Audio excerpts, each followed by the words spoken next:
What is up, you guys? It's your girl ARIE and I'm back with another video.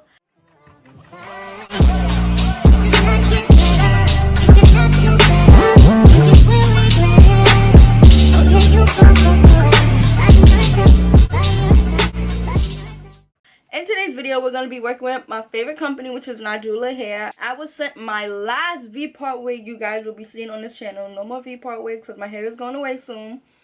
But I was sent a 24-inch highlight curly V-part wig. And I feel like this wig is giving way more natural than the last curly one did. I don't know what it is. Maybe it's the highlights because I wanted my real hair like these highlights. I still just might do it one day in life. But yeah, I don't know what it is about this wig, but it's giving natural.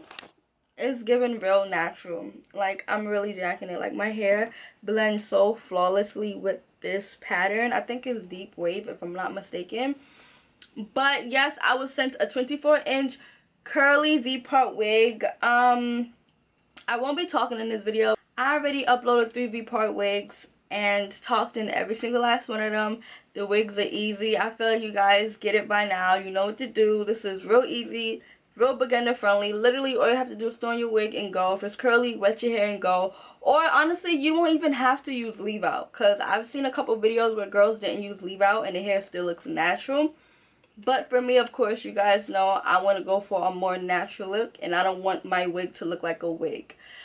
But if you guys are interested on how I got this look, continue watching. All the hair details will be down below. Don't forget to like, comment, subscribe. On the road to 60K, man. Let's get it. Let's go.